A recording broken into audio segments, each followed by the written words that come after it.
back. I'm Tonya from Tonya's Witchy Kitchen, and how are you doing today? Hydrosols are a beautiful additive to cosmetic products. My very first fascination with hydrosols was when I found out I could make it on the stovetop. And so I've been doing Lilac Hydrosol for years. And there actually is somebody now on Etsy who does sell it. And I think I found them a couple of years ago. I'm not sure how long she's been on there, but literally really hard to find. But I just love lilacs, if I haven't said that earlier or anytime. Love lilacs and dandelions and tulips and all the flowers. You can replace all the water in your formulations with hydrosol. Hydrosol is not infused. It is using steam to remove the components from the plant matter. And there is a special hydrosol machine you can get. Me being the poor person I am, I'm not spending my money on that. But since I got my distiller, for various reasons we're not going into, I wanted to try and see, since it says that online, that you can make hydrosol in the distiller, I wanted to try and see what happened. So we'll chit chat after this video, and let's go check out how my distiller did. Okay, this is our first test. So I am putting the lilacs into my distiller bottom. I weighed them out, and there's approximately 6 ounces of lilacs. And to this, I'm going to add room temp distilled water. 6 ounces lilacs, 40 ounces distilled water. But one thing, make sure you remove any charcoal filters that you have on your equipment. Okay, see, I have this charcoal filter in there to filter out more of the impurities in our water. So just make sure you remove that. And then I just set it and let it go. The only problem was because it wasn't full of water up to the top, I did eventually scorch my flowers. Yes, and I had even read to make sure to watch it and not, let it go till it burns. But yeah, so I scorched my flowers in my distiller. So I definitely had to clean it out before I did test number 2. Okay, so repeat everything I did before.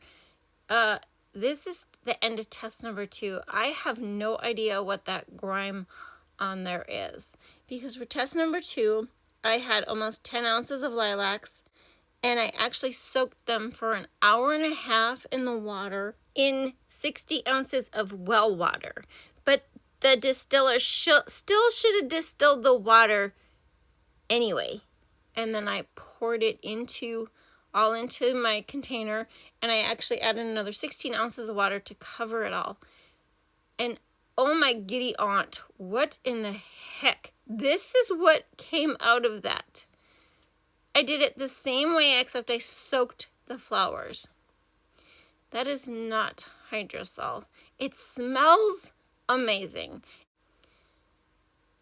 I got no words. That's just odd. It's not hydrosol.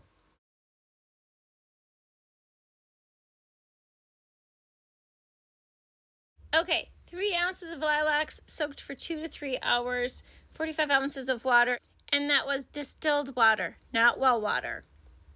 And my conclusion is this.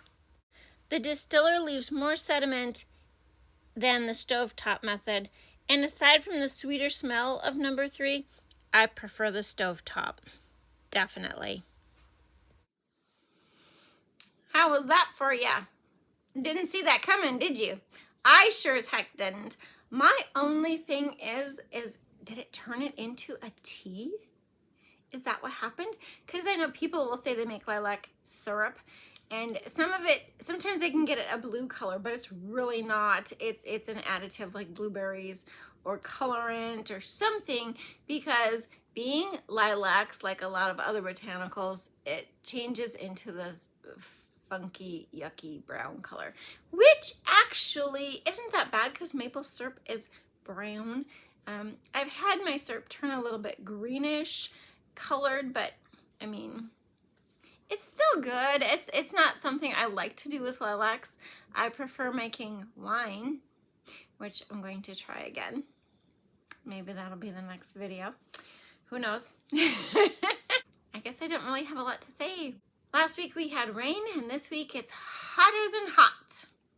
Like 85, 90 degrees. So my mom and I went and got flowers and some herbs, and sometimes I just want all the things, you know, so then I have to look at them and put them back. We got some interesting ones. We got was this Thai basil. Have you seen that? I know, and there was a noodle recipe, but somehow my thing didn't have the sticker on it, so now I'm gonna have to get my mom's so I know how to make the noodles. And there was some orange thyme. That was different. Yeah, I'm sure they're probably GMO, just like my pineapple mint, which I love. Oh, that stuff smells so good. There's just pineapple sage. I guess I passed up on that this year. I did get lavender and rosemary. And we bought some flowers, and so yeah, put them in the garden. Let's see how fast they fry out there this week. Oh gosh, yeah, so this week, it's the end of the week. I will get my days figured out. This week has just flown by. I don't know where it went. Well, we're seeding and we're calving and we're, you know, doing all those things. I think we got our last baby goat, which my grandson saved. Kudos to him, little farmer that he is. He had it all blocked off and pushed with the mom and made sure it drank and checking on it like every 2 hours. That kid was stellar. It's amazing. Don't give up on your kids. They will surprise you and your grandkids. But anyway, 3 things to take with you today. Be kind, be forgiving, be you.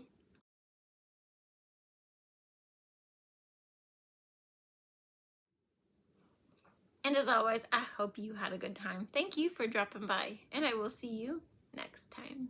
God bless.